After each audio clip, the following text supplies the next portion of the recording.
Good to see everybody. I see a lot of familiar faces. I would say that I know a bunch of you, like a little bit. Well, I can tell you after tonight, you will know me a lot better. I'm a therapist, and I don't know if you've ever heard this cliche before, that therapists become therapists because of their own issues. That like therapists become therapists because of their own problems that they're trying to work out. So as a therapist here tonight, I want to clarify for you once and for all that that is absolutely true. I'm a therapist that I work with general mental health with adult individuals, but I have two areas that I specialize in. One is working with Jewish singles who are struggling to get married, and one is working with the mind-body connection, or what I like to call the mind-body-soul connection, which is when feelings or belief systems show up as chronic pain or chronic illness in the body. And of course, why are these my specialties? Because I have a lot of experience with them in my own life. So, I have no shame about that, that's why I'm passionate about this, and that's why I work with it, that's why I speak about these things. So, I'm going to share some of my story with you tonight, and we'll also, look at, so what does any of it mean for you? Or, our topic, how do you turn your problems into blessings? So I grew up in Long Island, New York, a modern Orthodox, young Israel day school type of home. Baruch Hashem, my life went relatively smoothly in childhood. Nobody's life is perfect, but no major events. But then when I was 17 years old, I had this chronic debilitating back pain, just horrible, was taking over my life. Just didn't feel normal anymore. While my friends at 17, I was a senior in high school, while my friends are going for pizza and ice cream and movies and things like that, I'm home on a heating pad. My mom's got the massage balls on me. I got meditation music going. And the doctors couldn't really pin it to any real reason. They really didn't understand what was causing it for me. I did all the scans and things like that, and nothing was really coming up, eventful. I tried chiropractic, I went to sports medicine, and I remember a chiropractor telling me, it's from a car accident I was in, but I had the pain way before I was in the car accident. And, after I would leave his office and get into my car, I would have a lot of pain, car accident. So it wasn't until my brother was reading a book, my older brother was reading a book by a celebrity at the time, Howard Stern. Don't look him up if you don't know him. He was a radio host, and he's very passionate about it. He talks about how he had this crippling back pain, and no doctor was able to help him until he met this doctor named Dr. Sarno in New York, who told him that most chronic pain doesn't actually come from something wrong in the body. The reason for it actually isn't physical, but rather it comes from repressed emotions or holding on to a belief system that's not working for you, something mental, emotional, not even physical at all. And with this information, he had a complete recovery when nobody else was able to help him get better. He was a radio talk show host. He used to do his show from lying on the floor. He was in so much pain. And he resumed a completely normal life without any surgery or acupuncture or any of that stuff, or physical therapy, but just by this doctor's teachings. So I called up Dr. Sarno and tried to make an appointment, and I don't even think he took insurance at the time. And he said to me, you may not even need to meet with me, just read my book. You might be able to get cured from that alone. Many people get cured just from reading the book. And already that struck me this guy can make a good amount of money by me coming to see him, and he's just passing up on that for him to make $2 off of me buying his book. Already I was super impressed. So I got his book, which to date is still his most popular book, although he has more recent ones than that one, which was Healing Back Pain, The Mind-Body Connection. And I was amazed when I read it. I'm expecting to be bored. Here's going to be a book about back pain. Who wants to read that? But by reading this book, I got to know myself so well, how I deal with my emotions and how I think and how I show up in the world. And it was just this amazing self-awareness that I got from reading this book about back pain. And sure enough, my pain went away. My parents still wanted me to see him because they were worried about it, so I went to go meet him, and he confirmed that, you know, I must have this mind-body connection. And basically, what it is doctors are trained to, you know, if you give them a symptom, they're trained to find a reason for it in the body. They're not really trained to think outside of the body. So they'll look for the most likely reason. But like they did a study, let's say, with slip discs, right? There's just as many people walking around with slip discs who have no pain at all than as people who have pain. So it's really not fair to say, oh, slip disc causes pain. It's more like this person has pain, we're not sure why, but if they have a slip disc, then that's the most likely thing to blame it on. That's one example. But you know, it's not just back pain, it's any kind of pain in the body that's chronic, and some illnesses as well. And his whole idea was that it comes from repressed emotions. He was very big on repressed anger. More recently, they talk about repressed fear. And just, you know, again, belief systems that may have helped you at a younger age, but, you know, helped you cope with the situation, but now is becoming unhealthy for you. And that by getting to the root of this, that's enough to make your pain go away. You don't even have to solve the issue. You just need to be aware and to kind of feel your feelings around it. So I felt, you know, when you go through something like this, when you heal in this kind of way, I felt touched by a miracle.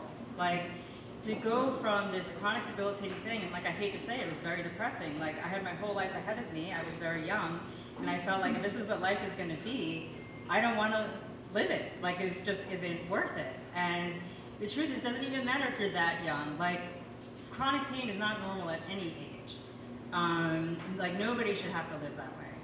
And it really just set me up to see that, like, there's more to life than meets the eye. And, you know, if you dig deeper, there could be so much more there, which I think set me up for what was to come next. In terms of, so I graduated high school and I went to seminary in Israel for what was supposed to be a year to a year and a half. And that, of course, was very transformational, very life-changing.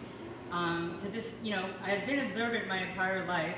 I'd been learning Torah my entire life, but I got to know God in a completely different way. I got a sense of spirituality, and it was completely life-changing.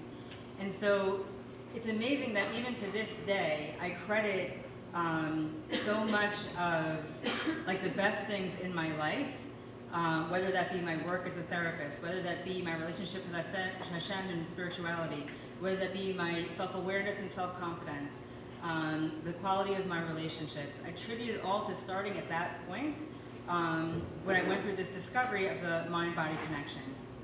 And I work a lot with that in my therapy practice now. And I made the motto, like, to my therapy practice, turn the worst things that happen to you into the best. Because I feel like I've been able to do that several times over in my life, and I'll say more on that. But this was a prime example of that, like something that made me not even want to live life anymore. It just took over my life, became this, you know, catapulted me into the best things in my life that I don't know if they'd be here right now if I hadn't gone through that experience. So I'm feeling on fire now, like, you know, again, it's touched by a miracle, just this so much enthusiasm for life, now spiritually charged. And, you know, I feel like things are only going to get better. So I'm starting to date for marriage. And when I'm 23, I meet the man of my dreams. Like, absolutely everything that I'm looking for. Chemistry, we have great conversations, we seem to want the same things out of life. We seem to, you know, want the same things religiously. So we get married, and unfortunately that dream became a nightmare, like, immediately. Every day was just like suffering and struggle for me of it, and we didn't even make it to 6 months that I went to go see, you know, we went to go see a marriage therapist, and the therapist just made it very clear to us that this was never going to be a happy, healthy situation, and I was just better off moving on. And of course that was an extremely shocking and painful and kind of devastating experience, although also I feel like I grew tremendously from it. And as I was going through it, you know, something that I took comfort in was people would keep telling me, oh, don't worry, you have so much going for you, You're not going to have a problem finding somebody. You'll get married again soon. But unfortunately, it was another grueling about 16 years until I got married again. So, and you know, of course, these years weren't all bad. I loved my work. I had great friends. I had great family. I definitely had times of enjoyment and fun and things like that. But it's very grueling when the thing that you want most in your life, you just can't make happen for yourself, no matter how hard you try. Because believe me, I was trying. Whether it was working on myself, doing every single thing I could possibly do to work on myself, whether it was trying to get myself out there and meeting people, whether it was spiritual things, like I left no stone unturned. I did each thing at least twice. And a lot of times you put yourself in uncomfortable and vulnerable situations, you know, to try and get married, and to be in that state for so long. Like, it's bad enough when you do it for a year or 2 years, but like 16 years of that, it was hard. And so I finally, like at age like 36-ish, I just came to this realization, like I came to God, and you know, like I said, I had that Israel experience. I was religious throughout this. I always felt close to God, you know, times where I was angry and more distant, and times where I felt more close. But I came to God and I said, like, I surrender. Like, I'm going to stop trying to control. I'm going to try, I'm going to stop trying to act like I'm the one that makes things happen in my life, because clearly I'm not. I am completely powerless. I cannot do this for myself, no matter what I do, no matter how hard I try. So I'm not going to stress over it anymore. Like, I'm literally giving it over. I'm giving it over to you, God, that, you know, you lead, I'll follow. You just show me the way. Like, I'm just not going to try so hard anymore. And to really make this a part of me, I made a practice out of it, which was the Living Emunah series book. I read like a part of it every day. I was doing gratitude exercises where I would just pick any topic at random and come up with all the things that I was grateful for around that, like every day. I took Jewish positive thinking class. But again, this time, it wasn't in a way of like trying to force something to happen that I wanted to happen, but more out of just a place of trust, like just self-care, taking care of myself, maintaining something that I wanted for myself. And you know, I reached a point where I had the most peace and happiness that I had in a very long time. And maybe you think that at this point I'm going to tell you this is when I met my husband, but unfortunately that's not what happened next. What happened next was, out of the blue, I'm feeling a bump in my neck, and I go have it checked out, and I get diagnosed with stage 4 cancer. Oh my God. Hodgkin's lymphoma, which Baruch Hashem is considered a very treatable cancer. It's a cancer that responds well to chemo. So odds were that I would survive it. But, you know, the words that came into my head when it happened was Vayizchak Sarah, and Sarah laughed. You know, when Sarah finds out that she's pregnant at age 90. Because I finally understood that on a deeper level. That, you know, it's like a laugh of irony. Like when things don't make sense, when it seems like just nothing is going your way and you just don't have control over anything. It doesn't mean that God left the building, God checked out. It means that God is right here. And I could hear the voice in my head of what I was supposed to say at that point. I knew that what I was supposed to say was, whine me, and, you know, God hates me and he left me, and, you know, yeah, I had to like try and survive, but for what? You know, of course, coming from the Jewish religious singles world, it meant, you know, marriage prospects would be 0.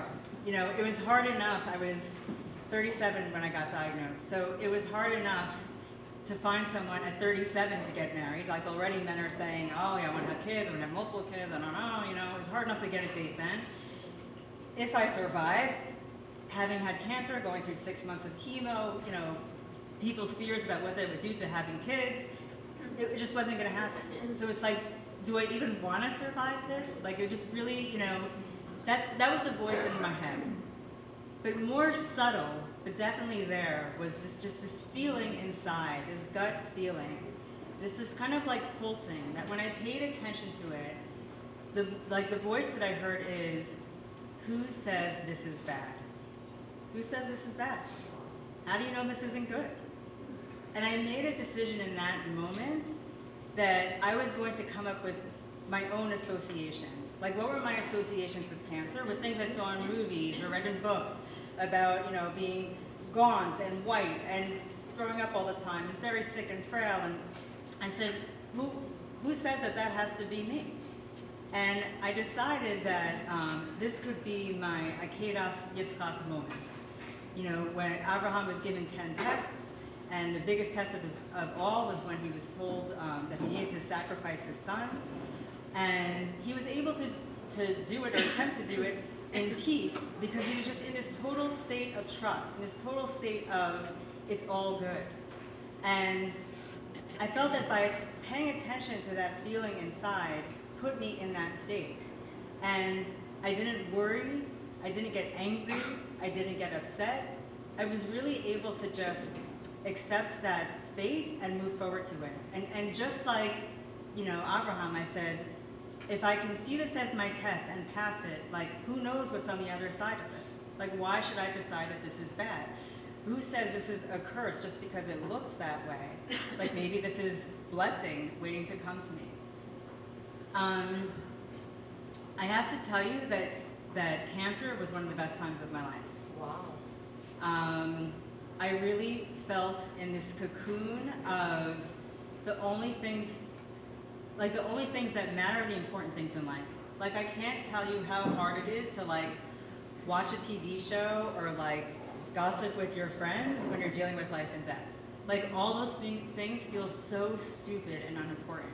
Like, you're just in this little cocoon of only the things that matter, the things that you care about, and just feeling people's love and having the right values and having the right priorities. Like, it was such a special time. And I decided that that's what this time was meant for, was for me, is this intimate moment between me and God. And I kind of made rules for myself. Like, I never said the word cancer. I called it by its name, Hodgkin's, because Hodgkin's sounds like a cutesy kind of a name. I never said chemo, I said treatment, because that has a healing connotation to it. I told people not to ask me how I'm doing. You could just be like, hey, what's up, and leave it open, because I didn't want the attention to always be on there's something wrong, how's it going? And I remember a friend saying, but I want to express concern, how can I do that? I said, you could send me cat memes. I'll get a cat meme, and I'll know that that's your way of saying I'm thinking of you. And so I would get my cat memes. I don't care about cat memes, but it was the whole, idea of, I didn't want this time to be about sickness. I knew that there were things that I had to do to take care of myself and go to my treatments and, certain things to do to take care of myself, and I would do that. But I didn't want this time to be about that. I wanted this time to be about leaning in to this intimacy that I felt with God, and to treating this as an opportunity for myself.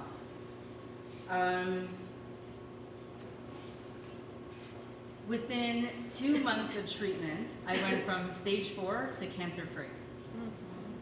They made me do the next 4 months of chemotherapy anyway, just because they wanted to make sure it stayed away. But I also, I barely ever felt sick. I never threw up once. I mean, they do have good medications and stuff for that these days also, but I lived close to my normal life.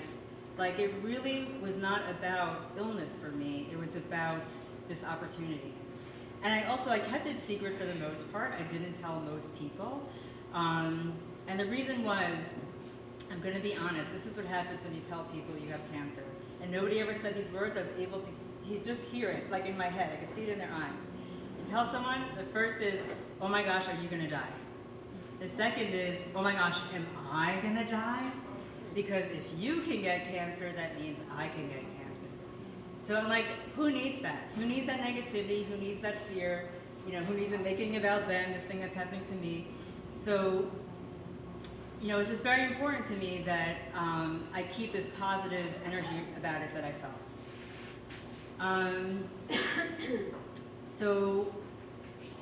And I remember on my very last doctor's appointment, when I was going to be officially in remission and all of it would be over, I I remember this was in New York, getting into the subway, going home, and just like breaking down and crying.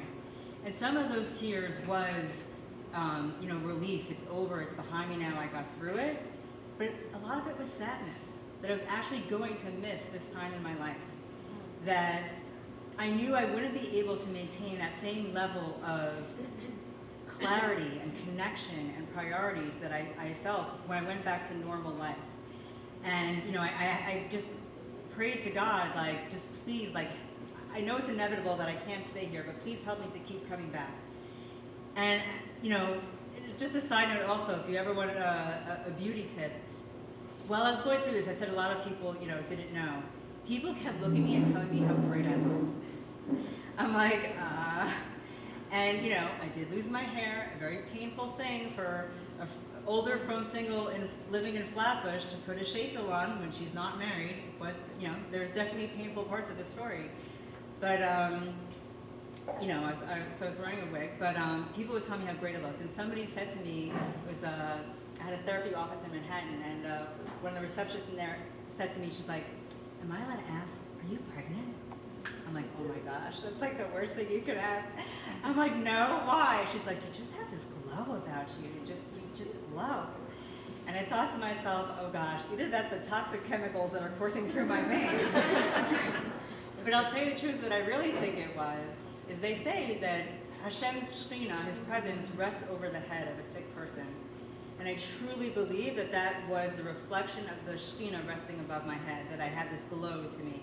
Like they say a bride has that same kind of glow for the same reason. I really felt that. So I go into remission, thank God.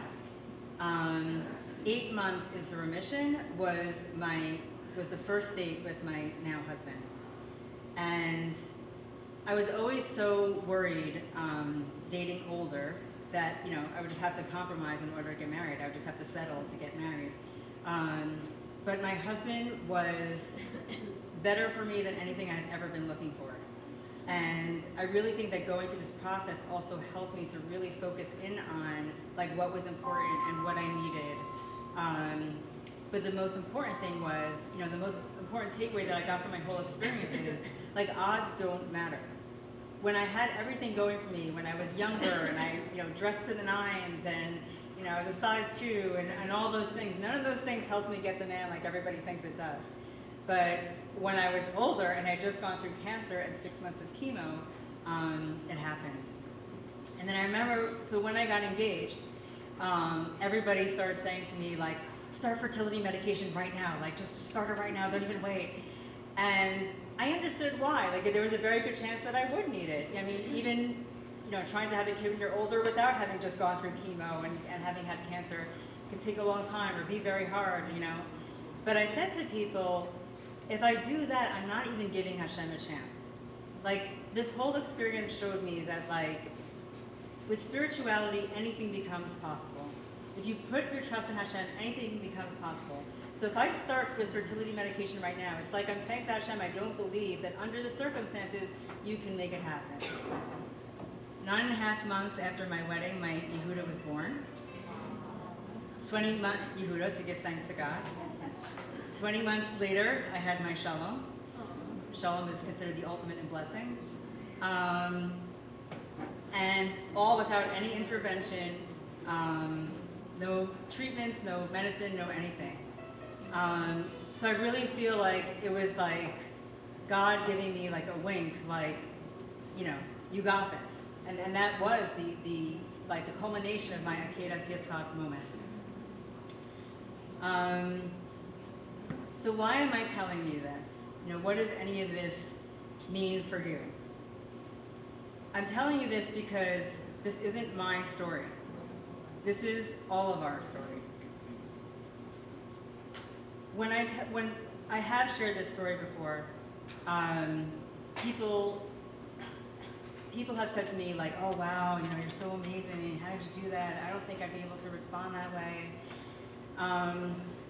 But I have to tell you the truth. This is why I'm not amazing. When you're dealing with life and death, it's amazing what can come out of you. It's amazing, the things you can show yourself that you're capable of. under extreme circumstances, it's actually easier to do hard things. The real hero is somebody who can respond like this in a tested or in day-to-day life, when it's not so extreme, when nobody's going to ask you to speak afterwards to share your story. That's the real hero, who can respond with faith and trust and just a sense of security to life's everyday challenges.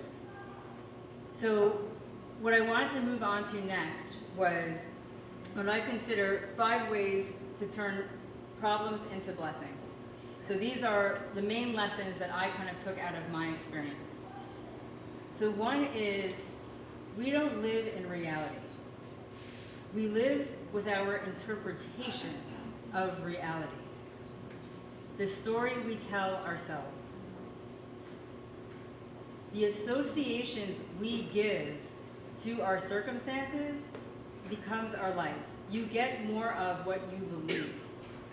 So be selective with your associations. You heard that in my story. I said, this is good. And then I looked for every piece of possible evidence that could support it. And there were hiccups along the way. It's not because I responded like this, everything went the way that I wanted. There were disappointments and hardships over the way.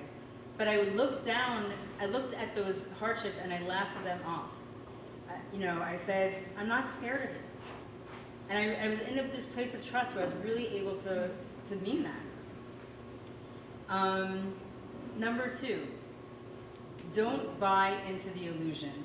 The illusion is everywhere. See through it. Never confine yourself to, this is my situation, or these are the odds, or this is just how these things go. Spirituality goes beyond time and space. Spirituality makes anything possible. As a therapist, I was uncomfortable for a while, I'm supposed to speak psychology. I'm not supposed to talk so much God and spirituality. And I talked it over with the senior therapist, and she said, your job is to do whatever you can to help people.